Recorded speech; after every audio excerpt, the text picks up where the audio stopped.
Le nouveau cours donc de chimie organique porte sur les alcènes. Alors les alcènes, ce sont des composés donc insaturés, c'est-à-dire qui tous les carbones n'ont pas encore réalisé le maximum de liaisons possibles et ne sont pas donc tous reliés à 4 substituants différents. Donc quand on prend un alcène, on a la double liaison et on a donc les groupes voisins. Donc là, on a la liaison pi, d'accord, qui relève donc de l'insaturation. Et donc cette liaison pi, ce sont deux électrons qui vont pouvoir donc servir de caractère nucléophile donc à cette molécule-là, qui va pouvoir donc aller subir des additions de la part donc d'électrophiles. Toujours pareil, on rappelle que ce sont les électrons qui se déplacent et qui vont donc vers les sites déficitaires en électrons, donc les sites électrophiles. Alors on va décrire quelques réactions. La première, c'est l'hydrohalogénation. L'hydrohalogénation, voilà. Vous avez un exemple avec l'hydrohalogénation, donc l'hydrochloration du but 1N. Et donc, on vous donne ici un bilan. Et donc, la première question, c'est évidemment, est-ce que cette réaction présente une certaine sélectivité?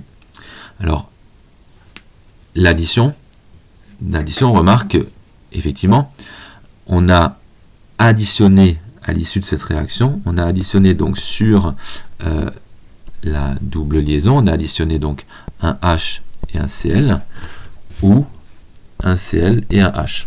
D'accord, c'est-à-dire sur un site ou sur l'autre. Et donc on a deux régioisomères possibles et on constate ici que on obtient majoritairement ce régioisomère. D'accord, donc la réaction est manifestement régiosélective. Et en revanche, on a un carbone asymétrique ici, sauf qu'on nous indique que le mélange est racémique, ce qui veut dire qu'on a autant du carbone de stéréochimie R que celui de stéréochimie de configuration absolue S. Donc là en revanche on n'a pas de stérosélectivité, ce qui est totalement normal. On n'a pas d'activité optique au départ puisque l'alcène est plan, il n'y a pas de raison que tout d'un coup il y ait de l'activité optique qui apparaisse dans les produits. Voilà. Donc ça c'est pour la présentation. Alors pour le mécanisme, il est très important.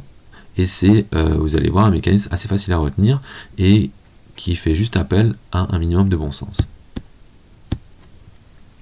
Ce mécanisme est présenté donc dans la suite et je vais le reprendre avec vous pour bien le saisir. Alors, on va partir donc de la même molécule, le but 1N, et donc on va partir sur une hydrochloration. Alors, toujours pareil, on a deux réactifs, donc généralement on appelle l'alcène, l'oléfine ou le substrat, d'accord, le substrat, c'est-à-dire la molécule organique qu'on cherche à modifier, et donc HCl, le réactif. Donc la question c'est de repérer les plus et les moins. Alors sur l'alcène, il n'y a pas de doute, l'alcène c'est forcément le nucléophile du fait de son imposant doublé pi. Et donc si lui c'est le nucléophile, forcément c'est que l'autre doit être l'électrophile, en tout cas sa partie électrophile qui joue. Encore une fois, une molécule, si elle a un côté électrophile, il y a de fortes chances qu'elle ait un côté nucléophile ailleurs. Mais là ce qui va m'intéresser c'est dans HCl la partie électrophile. Et dans HCl, on sait que la liaison est polarisée et que ici donc on a un delta plus sur l'hydrogène, donc qui va être le site électrophile. Le chlore lui est delta moins, mais ça ne m'intéresse pas, puisque moi ce qui m'intéresse c'était de trouver le site électrophile.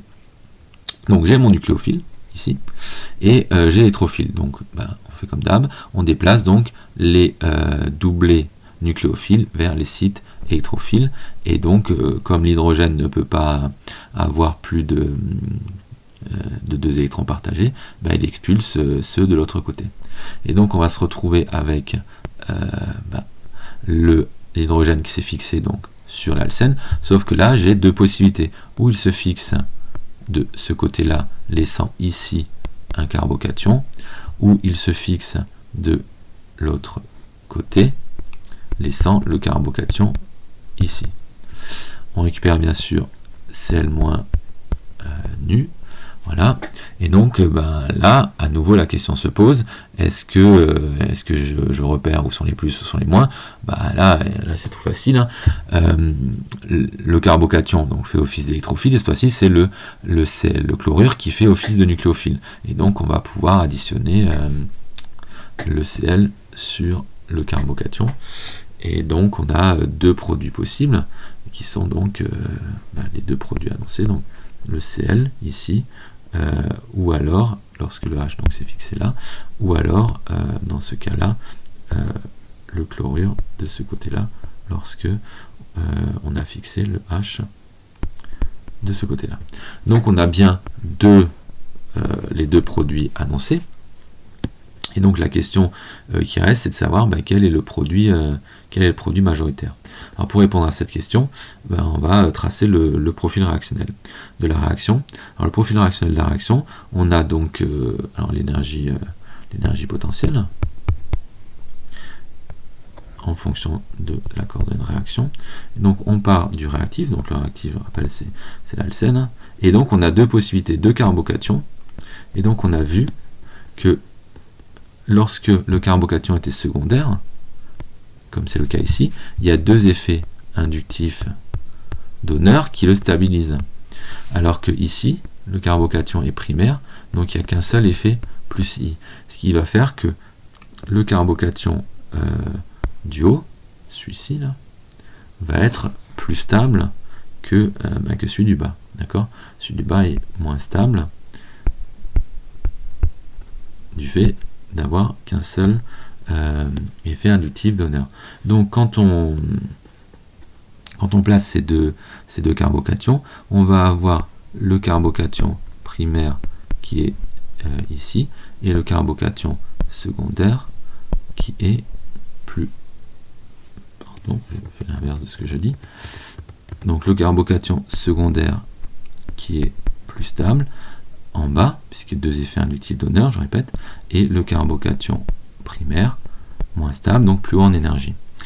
Si on reprend donc le postulat de Hammond, on sait que les états de transition, qui sont des états de transition tardifs, vont ressembler le plus donc aux intermédiaires dans ce cas-là, et donc on va avoir le même ordre finalement entre les états de transition et les intermédiaires.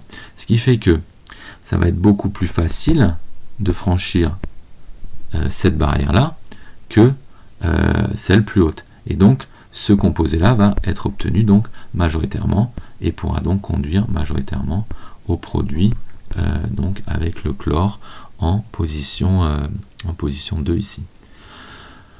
Donc cette régiosélectivité se résume par ce qu'on appelle la règle de Markovnikov, qui dit simplement que on obtient majoritairement le produit qui passe par le carbocation le plus stable. Alors le plus stable, c'est évidemment celui qui a eu le plus d'effets donneurs, donc dans ces exemples-là inductifs, mais également bien sûr mésomères si mésomérie il y a.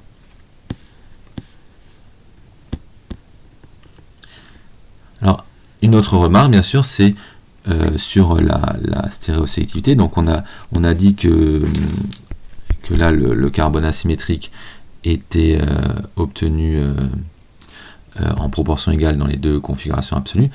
Ça vient simplement du fait que le carbocation ici est plan, donc on va avoir attaque équiprobable du Cl- sur les deux faces du plan, c'est-à-dire par le haut ou par le bas, et donc obtenir de façon équiprobable le composé de configuration absolue R ou S. Voilà, donc la réaction est bien régiosélective, mais non stéréosélective. Dans la suite du cours, je propose un deuxième exemple, donc toujours sur une hydrochloration, donc sur le substrat ci-contre. Donc on part de la même façon, on sait que le site nucléophile c'est l'alcène, le site électrophile c'est le proton de l'acide chlorhydrique, et donc on part sur donc l'addition électrophile, et donc addition du proton sur l'alcène. Donc là on a deux possibilités à nouveau, comme toujours, pas de raison que ça change. Donc soit le H s'est fixé ici, et donc le carbocation résultant est là, soit il s'est fixé sur l'autre site, et le carbocation résultant donc est de l'autre côté. Voilà, donc on a ça. Non, bêtise, encore une fois. Donc le H s'est fixé ici, et le carbocation est ici. Voilà, donc on a deux intermédiaires, et donc à nouveau, on sait que le produit majoritaire à la fin de la synthèse sera celui qui passe par le carbocation le plus stable. Alors si on regarde la stabilité relative de ces deux carbocations, qu'est-ce qu'on peut dire? Ben, on peut dire qu'ici on a 3 effets plus I, et ici on en a que 2, et donc on aurait tendance à dire que celui du haut est moins stable. Sauf que ici on peut faire de la conjugaison par mésomérie. Et donc on peut écrire des formules mésomères qui délocalisent le carbocation sur l'intégralité du cycle. Donc en fait on a un effet plus M, et cet effet plus M va faire que c'est de loin, et de très loin, ce composé-là qui est le plus stable. Donc si c'est le plus stable, c'est celui qui conduira au produit majoritaire, qui sera donc lorsque le Cl se place donc sur le carbocation, le chlorure donc s'additionne sur le carbocation, et on aura donc ce produit là qui sera le produit majoritaire.